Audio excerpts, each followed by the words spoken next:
ದೆಹಲಿಯ ಜಂತರ್ ಮಂತರ್ ಪ್ರತಿಭಟನೆಯಲ್ಲಿ ಭಾಗವಹಿಸಿದ್ದ ಪ್ರತಿಭಟನಾಕಾರರ ಮೇಲಿನ ಎಫ್ಐಆರ್ಗಳನ್ನು ಹಿಂಪಡೆಯುವ ಬೇಡಿಕೆ ಈಡೇರದಿದ್ದರೆ ಹೊಸದಾಗಿ ಮತ್ತೆ ಪ್ರತಿಭಟನೆ ಆರಂಭಿಸುವುದಾಗಿ ಕಾಕ್ರೋಚ್ ಜನತಾ ಪಾರ್ಟಿ ಎಚ್ಚರಿಸಿದೆ. ಬಿಹಾರ ಮತ್ತು ಪಶ್ಚಿಮ ಬಂಗಾಳದಲ್ಲಿ ವಿದ್ಯಾರ್ಥಿಗಳನ್ನು ಬಂಧಿಸಲಾಗಿದೆ. ದೆಹಲಿಯಲ್ಲೂ ಪ್ರತಿಭಟನಾಕಾರರನ್ನ ವಶಕ್ಕೆ ಪಡೆಯಲಾಗಿದೆ ಎಂದು ಸಿಜೆಪಿ ವಕ್ತಾರ ಆಶುತೋಷ್ ರಾಂಕಾ ಹೇಳಿದ್ದಾರೆ. ರಾಜ್ಯದಲ್ಲಿ ಕೊಂಚ ಬಿಡುವು ನೀಡಿದ್ದ ವರುಣನ ಅಬ್ಬರ ಈಗ ಮತ್ತೆ ಜೋರಾಗಿದ್ದು, ಜುಲೈ ತಿಂಗಳ ಕೊನೆಯವರೆಗೂ ಕರಾವಳಿ ಹಾಗೂ ಮಲೆನಾಡಿನ ಭಾಗಗಳಲ್ಲಿ ಭಾರೀ ಮಳೆಯಾಗುವ ಮುನ್ಸೂಚನೆಯನ್ನ ಭಾರತೀಯ ಹವಾಮಾನ ಇಲಾಖೆ ನೀಡಿದೆ. ಮುನ್ನೆಚ್ಚರಿಕೆ ಕ್ರಮವಾಗಿ ಪ್ರಮುಖ 4 ಜಿಲ್ಲೆಗಳಾದ ಉತ್ತರ ಕನ್ನಡ, ಉಡುಪಿ, ಶಿವಮೊಗ್ಗ ಮತ್ತು ಚಿಕ್ಕಮಗಳೂರಿಗೆ ಆರೆಂಜ್ ಅಲರ್ಟ್ ಘೋಷಣೆ ಮಾಡಲಾಗಿದೆ. ಉತ್ತರ ಒಳನಾಡಿನ ಬೆಳಗಾವಿ, ಧಾರವಾಡ ಮತ್ತು ಬಾಗಲಕೋಟೆ ಸೇರಿದಂತೆ ಸುತ್ತಮುತ್ತಲಿನ ಜಿಲ್ಲೆಗಳಲ್ಲಿ ಗಂಟೆಗೆ 40 ರಿಂದ 50 ಕಿಲೋಮೀಟರ್ ವೇಗದಲ್ಲಿ ತಂಗಾಳಿ ಬೀಸಲಿದ್ದು, ಮೋಡ ಕವಿದ ವಾತಾವರಣ ಮುಂದುವರಿಯಲಿದೆ.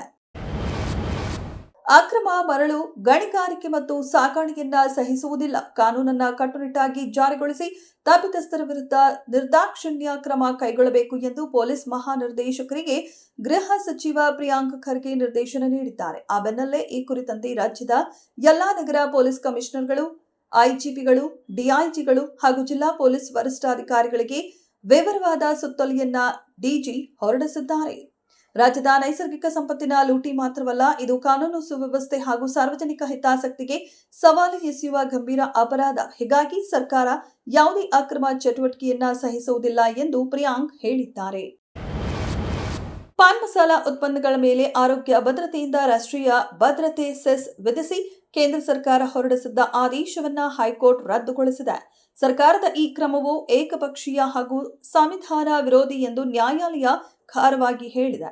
ಸಂಸತ್ತಿಗೆ ಸೆಸ್ ವಿಧಿಸುವ ಪೂರ್ಣ ಅಧಿಕಾರವಿದೆ ಎಂಬುದನ್ನು ಎತ್ತಿ ಹಿಡಿದಿರುವ ನ್ಯಾಯಪೀಠ, ಆದರೆ ಪಾನ್ ಮಸಾಲ ಮೇಲೆ ಅದನ್ನು ಜಾರಿಗೆ ತಂದ ವಿಧಾನ ಸರಿಯಿಲ್ಲ ಎಂದು ಸ್ಪಷ್ಟಪಡಿಸಿದೆ.